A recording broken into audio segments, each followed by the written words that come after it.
Welcome to the pod Biomanufacturing and Fermentation Technology. In this episode, we translate microbial science, process engineering, and manufacturing realities into insights that scale.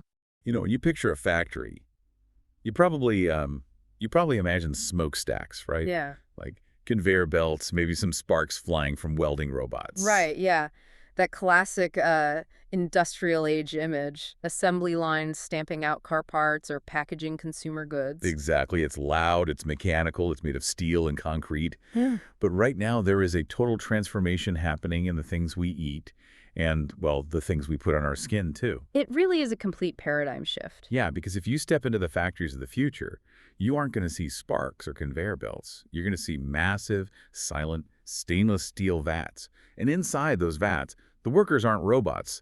They're billions of microscopic, genetically hacked living cells. Which is just wild to think about. We're moving from mechanical engineering to biological engineering, and at a truly massive scale. Okay, so let's unpack this, because today we are taking a deep dive into the fascinating world of industrial fermentation. We're looking specifically at a densely packed review paper detailing the 5,000-liter scale manufacturing of something called ergothioneine, or EGT. Right, EGT. And our mission today is to figure out how this incredibly expensive, highly sought-after molecule is suddenly being engineered in giant vats of microbes, all so it can be pumped into the everyday items you buy. It's basically a look at the secret supply chain of the future. Exactly. We're going to see how the cutting edge of biology is completely rewriting the economics of health and nutrition. And what's fascinating here is understanding what EGT actually does, which, it kind of explains the sheer scale of this transition. Right, because why do we even care about this molecule? Exactly. For a long time, EGT was a relatively obscure molecule, but it is fundamentally a cellular bodyguard. It's this highly potent amino acid antioxidant. A cellular bodyguard, I like that. Yeah, because unlike typical antioxidants you might get from, say, vitamin C, EGT has a specific mechanism in the human body. It actually accumulates right in the cells that are subjected to high levels of oxidative stress. So it actively protects DNA and, mitigates cellular damage. So it's basically like premium armor for your cells. That is a great way to look at it. And because it's so effective, the demand for it in anti-aging, longevity research, and just general wellness has totally skyrocketed. But getting it hasn't always been easy. No, not at all. Historically, if you wanted EGT, you had to rely on natural extraction. You literally had to forage for specific mushrooms, which produce it naturally, and extract it from them. Which sounds exhausting. And incredibly inefficient and wildly expensive. The yield was just tiny. But now we're shifting to these engineered microbial cell factories. It's essentially the leap from foraging for wild berries in the woods to establishing a fully automated, a high-yield commercial indoor farm. Wow. And the financial stakes behind that leap are just staggering. I was looking at the recent data from our sources on this, and global sales for the EGT market hit 463 million yuan back in 2022. Right. But the projections are pushing that to 893 million yuan by 2029. We're talking about a compound annual growth rate of over 14%. So why the sudden gold rush right now? Well, that kind of explosive growth heading into 2030 is directly tied to regulatory shifts. The regulatory floodgates have just been thrown wide open across major global markets. Oh, interesting. So it's legally easier to use now. Exactly. EGT recently achieved GRS status in the United States, which stands for Generally Recognized as Safe. And it's also secured European Novel Food approval. And here's where it gets really interesting for you listening. That regulatory green light means this stuff isn't just for like elite longevity clinics anymore. It means you might literally be eating this in your chocolate bar soon. Very soon, yeah. Yeah. It's already being integrated into beverages, cereal bars, dairy products, nutritional supplements, and high-end cosmetics. But that creates a massive supply problem, doesn't it? I mean, you can't just grow enough mushrooms to feed a billion yuan global demand. The math completely falls apart if you try. If you want to put EGT into everyday cereal bars and skin creams globally, those legacy extraction approaches are just dead on arrival. Right. The only possible way to feed this market to get the sheer volumes up and the cost down to a manageable level is through precision fermentation. Which brings us back to those giant stainless steel vats. If microbes are the only way to meet this demand, we need to meet the workers on the factory floor, so to speak. The microbes themselves. Yeah, and from the source material, there is a major industrial rivalry happening right now between two specific microscopic heavyweights. In one corner, we have a bacterium Escherichia coli, better known as E. coli. Right. And on the other corner, we have a fungus Saccharomyces cerevisiae, which is essentially just baker's yeast. Yeah, these are the two primary chassis or host organisms of the entire biotechnology world. And the performance data between them when it comes to producing EGT is starkly different. So walk us through those numbers, because E. coli seems to be the undisputed champion of sheer volume, right? It absolutely is. The bacterial system is incredibly fast. When researchers evaluate these processes, they look at something called a titer. A titer. Yeah, a titer is simply the concentration of your final product, in this case, the EGT floating in the liquid broth. The highest reported values for E. coli show it hitting a titer of 5.4 grams per liter in just 96 hours. Wow, 96 hours. Yeah, that breaks down to a volumetric productivity of about 56.3 milligrams per liter every single hour. Okay, and the yeast? How does the commuter hybrid hold up? The yeast lags significantly behind. The best reported performance for the fungal system is 2.39 grams per liter, and it takes 160 hours to achieve that. Oh, wow. So that translates to only 14.95 milligrams per liter per hour. Wait, I have to push back here. Looking at those numbers, if E. coli produces more than double the amount of EGT in almost half the time, why is this even a competition? I mean, why wouldn't a company always choose E. coli? It seems obvious, right? Yeah. To me, it feels like comparing a high-maintenance, ultra-fast sports car to a reliable, slow, cheap commuter hybrid. Why drive the hybrid if you have a massive industrial race to win? Well, the sports car analogy holds up perfectly when you start looking at the hidden costs of running that race. A sports car is incredibly fast on the track, sure, but it requires premium racing fuel, constant mechanical tuning, and, frankly, it tends to break down if the conditions aren't perfect. Okay, I see where you're going with this. Yeah, so E. coli operates with a very high precursor cost, and it's prone to a biological phenomenon known as overflow metabolism. Wait, overflow metabolism, meaning it, like, eats its fuel too fast? Essentially, yes. If you feed E. coli an aggressive diet of carbon-like glucose, it can consume it faster than its internal machinery can process it.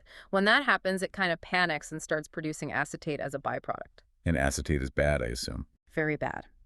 Acetate is an acid. It lowers the pH of the broth and becomes highly toxic to the cells themselves, which completely shuts down production. So you have to constantly, microscopically control its feeding rate. So it's a fast worker, but a very, very picky eater. Extremely picky. Yeah. To get those massive 5.4 gram per liter numbers, you cannot just feed E. coli cheap sugar. You have to constantly feed it a complex, expensive diet of specific amino acids like methionine and histidine. Well, that sounds expensive. It is. And on top of that, E. coli doesn't just start making EGT on its own. You have to use an induction trigger, a chemical called IPTG. IPTG, what is that, like a switch? Think of it like a chemical starter pistol that forces the cells to stop reproducing and start manufacturing the product. IPTG is very expensive. And then there's the baggage of endotoxins. Endotoxins. That sounds like something you absolutely do not want in your cereal bar. What are they? Right. They are structural components of the outer membrane of certain bacteria, including E. coli. If they get into the human bloodstream, they trigger severe immune responses, like fevers. Yikes. Okay, so how do you get around that? Well, companies can totally purify the EGT and remove these endotoxins, but doing so adds really complex, expensive steps to the manufacturing process. And it complicates the regulatory paperwork when you're trying to sell a food product. Okay, so E. coli is the sports car. It's incredibly fast, but the premium fuel, the chemical starter pistol, and the required safety cleanups make it brutally expensive to run. Let's look at the commuter hybrid, the yeast. Right, the yeast. Yeast is practically free to feed by comparison. Recent breakthroughs have allowed scientists to engineer a yeast strain that hits that 2.39 grams per liter without needing any of those expensive amino acid precursor supplements. Not at all. None.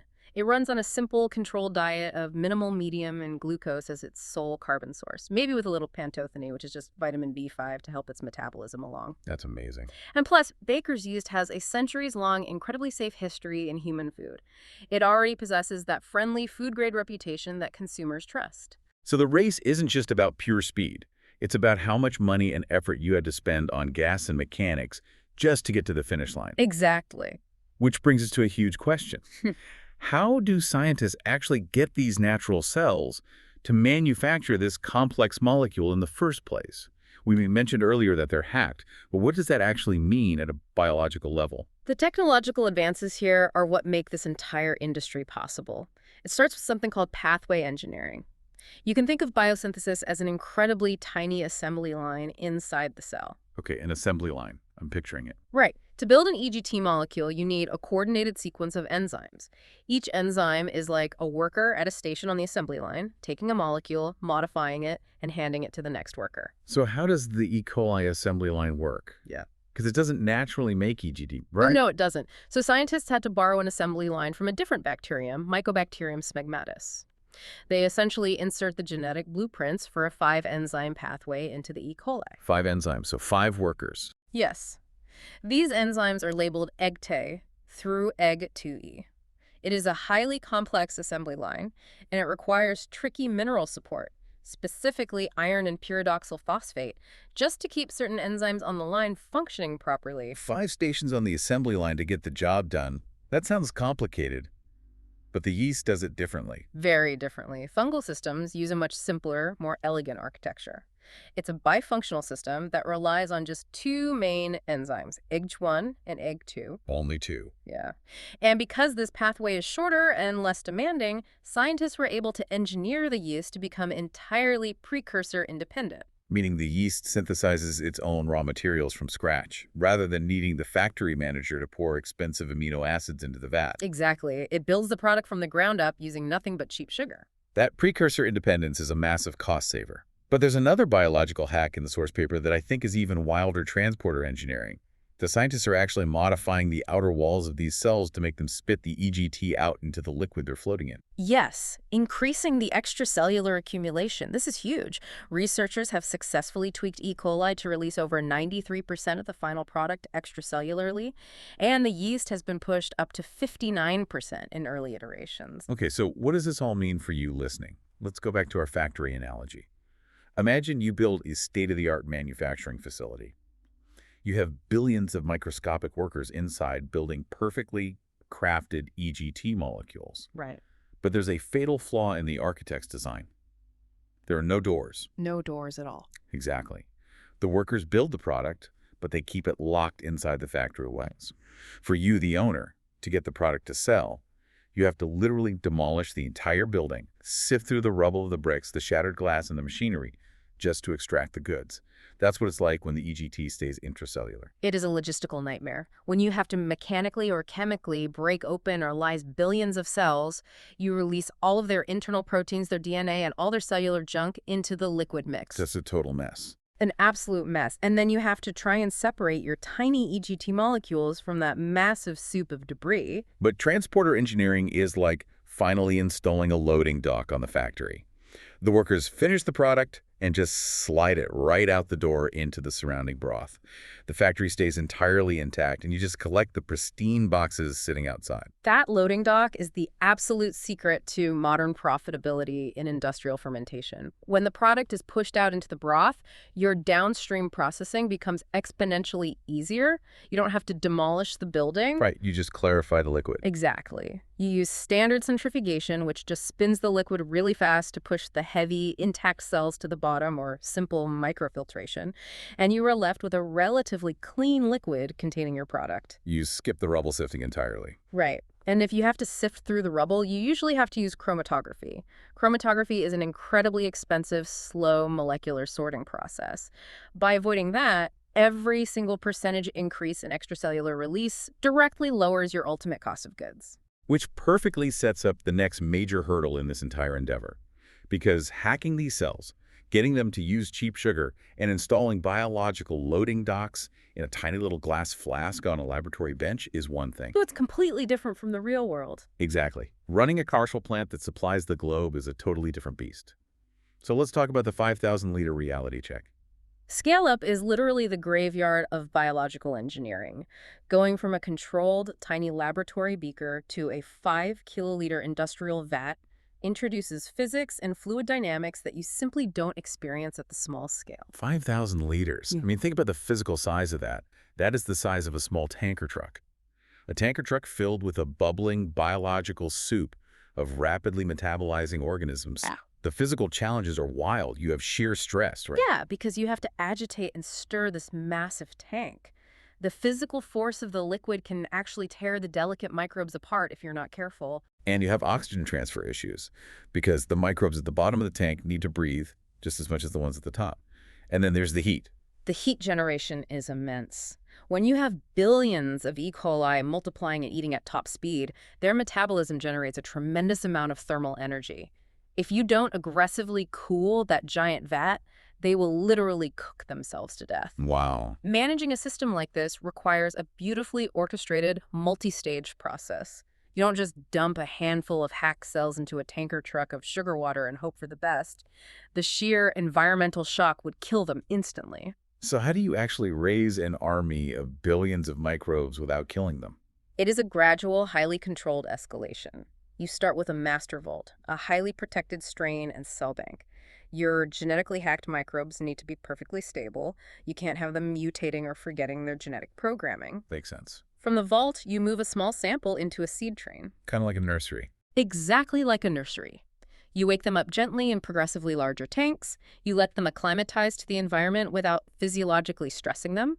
And then once they are awake and healthy, you move into the biomass build phase. To grow the army. Right. This is where you aggressively grow the army under oxygen-rich conditions. You want rapid, controlled cellular division. And once the army is built, you give the order to attack. You enter the production phase, the feeding frenzy. For E. coli, this is when you hit them with that chemical starter pistol, the IPTG, and concurrently you feed them glucose and those expensive precursor amino acids while frantically monitoring their oxygen so they don't panic and produce toxic acetate. Sounds incredibly stressful. What about the yeast? For the yeast, it is a much calmer, sustained process. You just slowly drip in glucose so they never have excess sugar. And after the feeding frenzy, we hit the harvest. You spin the broth down, filter out the intact cells, thanks to our biological loading dock, and finally you purify and crystallize the EGT. It is a logistical marvel. It really is. But stepping back from the biology for a second, how do these massive manufacturing companies actually calculate if they are making money from all of this? The science is brilliant, but the accounting seems terrifying. This is where we look at the vital manufacturing equation. The cost of goods, or COG, per kilogram of purified EGT. Okay, COG. If we connect this to the bigger picture, the cost of manufacturing isn't just the raw materials like sugar or amino acids. The true cost includes the utilities required to constantly aerate and cool that massive tank. Right, running those chillers can't be cheap. It's not. It includes the labor, the rigorous quality control, the inevitable losses of product during purification, and crucially, the depreciation of the giant metal fermenter itself. That depreciation is basically a ticking clock. It is a relentless ticking clock. Every hour that multi-million-dollar piece of steel is running, it costs you money. And this is where the E. coli versus yeast battle really crystallizes economically. How so? Well, E. coli, with its lightning-fast 96-hour cycle and huge output, maximizes the sheer kilograms you can pump out of that fermenter per year. You get incredible annual asset utilization. Right. But your raw material costs are punishingly high because of the premium feed and the induction triggers. While the yeast takes 160 hours, that means fewer batches per year, and the ticking clock of utility costs is higher for every single batch. Exactly. But it minimizes your raw material costs to almost nothing and drastically simplifies your regulatory headache when you try to sell it to food markets. Precisely. It is a complex economic balancing act between operational speed and raw material efficiency. So as we march toward 2030, who ultimately wins this race? We've proven the technology works, the pathways are engineered, the cells have their loading docks, and the 5-kiloliter vats are currently humming. What does the future of this biobusiness look like? Well, the broader consensus in the paper is that market demand will not be the limiting factor. The global market desperately wants EGT. The bottleneck will entirely be on the manufacturer's ability to deliver high-purity, low-cost material with absolute, unwavering lot-to-lot consistency. So the winner isn't just the company that can wave around the highest headline titer in a press release. I mean, it doesn't matter if you can force a microbe to produce 6 or 7 grams per liter if it costs an absolute fortune in purification and premium feed to pull it off. Exactly. By 2030, the winning commercial strategy isn't purely about metabolic aggression. It is about an integrated ecosystem. An integrated ecosystem, Yeah. like everything working perfectly together. Yeah, the most commercially compelling operations will be the ones that perfectly combine high extracellular product release, a cheap glucose-limited feeding regime, absolutely zero expensive precursor supplements, and high recovery from a cleanly clarified broth. It's the ultimate battle for the factory of the future. Do you go with pure aggression and speed with E. coli, hoping your massive volume offsets your premium feed and complex purification costs? Or do you embrace the slower, elegant efficiency of yeast, betting that formulation, simplicity, and lower raw material costs will win the marathon? This raises an important question about the end consumer, too, which might be the ultimate deciding factor. Oh, true. The people actually eating it. Yeah, because as this market rapidly expands from niche longevity supplements into everyday foods, the consumer demand for clean labels is only going to grow. Yeah. Consumers are highly attuned to how their food is made and what goes into it. People want to recognize the ingredients they're eating. Exactly. The familiarity, the extensive safety history, and the natural perception of baker's yeast might ultimately give it a profound commercial advantage. Even if it's slower. Even if it's slower. Genetically modifying E. coli to make an ingredient for your morning cereal might face significant public relations hurdles despite the bacterial system's incredible industrial speed. Yeah, nobody wants to see E. coli on their cereal box. Right. The biotechnology companies that truly thrive will be the ones that look beyond the engineering of the fermentation vat and deeply consider the psychology of the final consumer product. That is such a crucial point to remember as this technology scales up. And it brings us to the end of our deep dive today. We've traced the incredible journey of EGT from a rare, brutally expensive molecule extracted from mushrooms to a mass-produced, multi-million yuan cellular bodyguard that is actively going to power our future foods and cosmetics. It really is a massive shift. And it is all entirely thanks to these microscopic, genetically hacked factory workers churning away in 5,000-liter vats. It is a perfect, tangible example of how precision industrial biology is completely reshaping what is possible in human health and nutrition. Well, thank you for joining us on this exploration. But before you go, I want to leave you with one final, slightly mind-bending thought based on what we've learned today. We know that this high-grade protectin EGT is already making its way into cereal bars, dairy, and even chocolate. Right into the snack aisle. Exactly. So think about this the next time you are wandering down the snack aisle. If industrial fermentation allows us to cheaply pump potent, lab-grown, DNA-protecting antioxidants into literally every bite of food we take, what happens to our entire definition of junk food? Wow, yeah. I mean, if your favorite chocolate bar is engineered in a massive stainless steel vat to be packed with high-grade, microbially fermented EGT, does it stop being a guilty treat and start being a legitimate health supplement? It is a brave new world out there. The factories of the future don't have smokestacks. They have microbes. Keep questioning the world around you, and we'll see you on the next deep dive. You've been listening to Biomanufacturing and Fermentation Technology with Prasad Urnala. Thank you for joining me. Until next time, keep engineering biology into reliable manufacturing.